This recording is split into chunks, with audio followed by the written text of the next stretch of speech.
ebigambo endongo egendamu amaloboozi muli mu nnono nyekyenkanidda okujjaku nga weewaddeyo n'okuba nti guno omulimu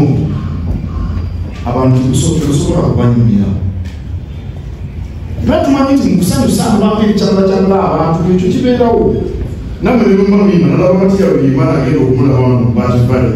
nemukyala nebabaleeta nebagamba babalezi nali ngenze ekyakugweki babaleeta kaina babasusulamu nomanya nti bagala tuzuukusa naye nga teweesisiwadde awo nno abayimbi naddala abavubuka abakubiriza bwe muba mwagala okukuza ekitonde n'okukiwangalirako ebyokuwemula mubijje mu nkola zammwe era sitwagala kuwulira ddala nnyimba ezo zaabwemu era abawegula bitontuju mwabakola ku BBS ezo ennyimba zesisaagala kuziwulira BBS nemu abaredio CBS saagala kuziwulira gwanamuzanya gwenja okuleenya kubanga saagala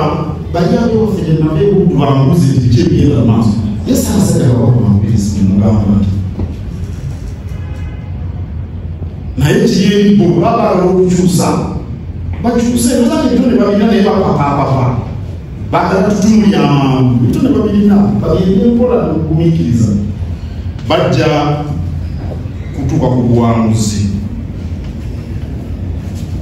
nga babawulidde nawandikisamo kino etofaali nga nyumya olugero lw'etofaali lwazuukusa Buganda nekizimbe kimasengeremu babyogerera kyalo mutofaali era batandikawo ky'ebibuuzo bamuyita DJ walewale MC walewale kirenzi kito simanyi bakimanyirira etofaali teyakutegedde naawe wateka etofaali ddene ku mulimu ogwo era natekana ekifaananyi kya Lord Sebata mu kitabo kira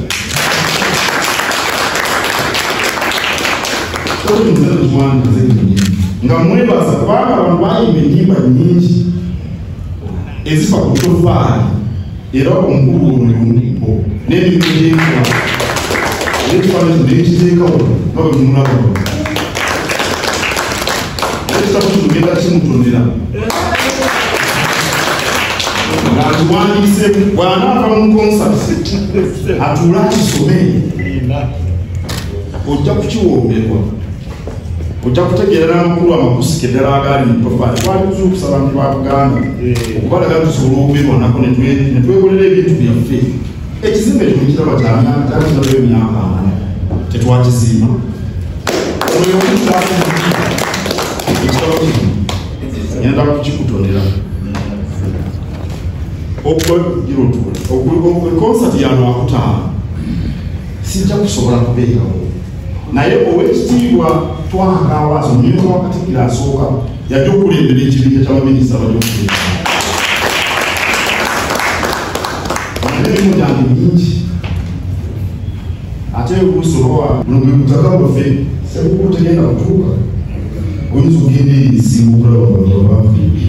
abantu badda nnyo ku kyalo mu mikolo egy'enjawulo olusitemulata bansoma nebetaba sekukulu ngezeko mu kyalo ngeze kulaba taata ngeze kulaba maama noleeta abantu bonna abakola mu Buganda twagala ne bajja omulimu waabwe mukozemu era nebaza nnyo bannabitone abakuukuutivu nga Fred Sebata ati yabima naawe ojja Jasmine ojjakufuwa omukuukuutivu onomala mu kisaawe ebbanga bano bamazeewo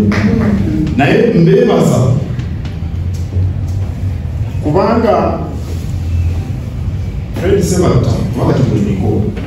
bano yiringa nkondoze kubanga bakuyita emuga yagala nayibakayina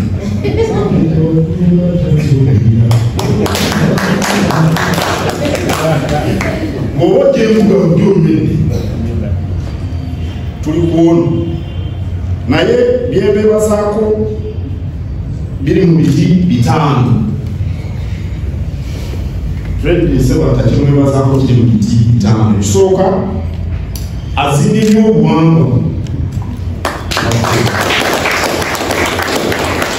singa owuliriza ennyimba ez'enjawulo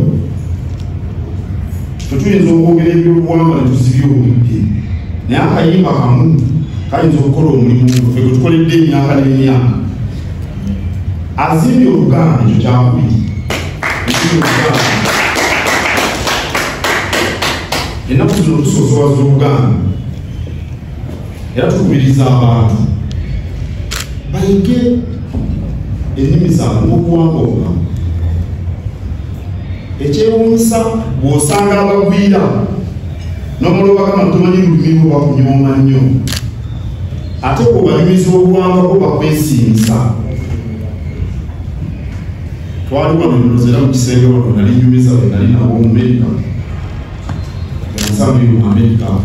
nga munyumiza enkola ey'ebikanga bwetambula mu Uganda nendabaganda okuwadde n'okunakukola nemugabo lwaki otunulawa nagakize banzalira mu apartment nakulira mu apartment nange nabasiza mu apartment obulamu bwange apartment ekuba nti apartment bwe buwangwa bwange naye bwe bino byonna byongulidde tulinga bali mu bbanga ate Amerika muzungu naye ate osanga abantu abaffe betuuka tebakimanyi akati bano okweyambisa ebitone byabwe ne batuyigiriza oluganda n'obuwangwa tulina okubeebaza.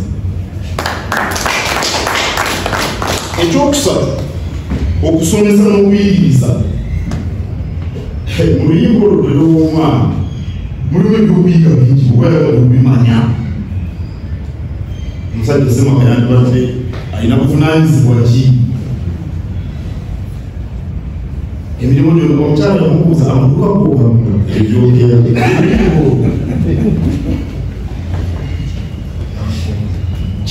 kirowooza nti amaduka googagula oba ofiisi zokozigula. Okuyigiriza okusanyusa n'okuwummuza kikulu nnyo okwewummuza era nkubiriza n'abantu nalabye